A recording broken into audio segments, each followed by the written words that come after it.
সমূহ অসমবাসী ৰাইজকে মই মোৰ সেৱা ধৰিছোঁ।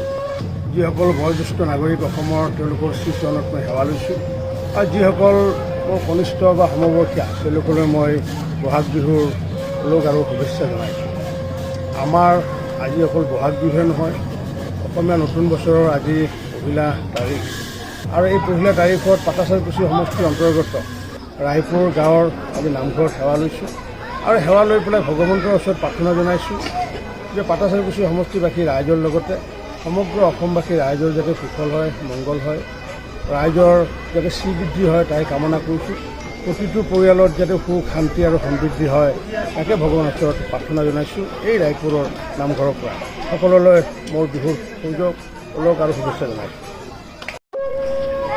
সমূহ অসমবাসী ৰাইজকে মই মোৰ সেৱা ধৰিছোঁ। যিসকল বয়োজ্যেষ্ঠ নাগৰিক অসমৰ তেওঁলোকৰ শ্ৰীচৰণত মই সেৱা লৈছোঁ আৰু যিসকল মোৰ কনিষ্ঠ বা সমবয়সীয়া তেওঁলোকলৈ মই বহাগ বিহুৰ লোক আৰু শুভেচ্ছা জনাইছোঁ।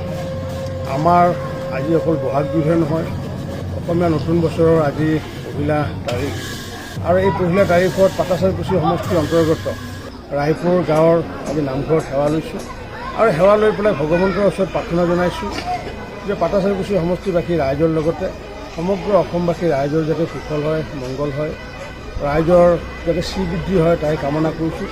প্ৰতিটো পৰিয়ালত যাতে সুখ শান্তি আৰু সমৃদ্ধি হয় তাকে ভগৱানৰ ওচৰত প্ৰাৰ্থনা জনাইছোঁ। এই ৰায়পুৰৰ নামঘৰৰ পৰা সকলোলৈ মোৰ বিহুৰ সুযোগ ওলক আৰু শুভেচ্ছা জনাইছোঁ। সমূহ অসমবাসী ৰাইজকে মই মোৰ সেৱা ধৰিছোঁ। যিসকল বয়োজ্যেষ্ঠ নাগৰিক অসমৰ তেওঁলোকৰ শ্ৰীচৰণত মই সেৱা লৈছোঁ আৰু যিসকল মোৰ কনিষ্ঠ বা সমবয়সীয়া তেওঁলোকলৈ মই বহাগ বিহুৰ লোক আৰু শুভেচ্ছা জনাইছোঁ। আমাৰ আজি অকল বহাগ বিহুৱে নহয়, অসমীয়া নতুন বছৰৰ আজি পহিলা তাৰিখ আৰু এই পহিলা তাৰিখত পাটাচাৰকুছি সমষ্টিৰ অন্তৰ্গত ৰায়পুৰ গাঁৱৰ আজি নামঘৰত সেৱা লৈছোঁ আৰু সেৱা লৈ পেলাই ভগৱন্তৰ ওচৰত প্ৰাৰ্থনা জনাইছোঁ যে পাটাচাৰকুছি সমষ্টিবাসী ৰাইজৰ লগতে সমগ্ৰ অসমবাসী ৰাইজৰ যাতে সুফল হয়, মংগল হয়, ৰাইজৰ যাতে শ্ৰীবৃদ্ধি হয় তাই কামনা কৰিছোঁ।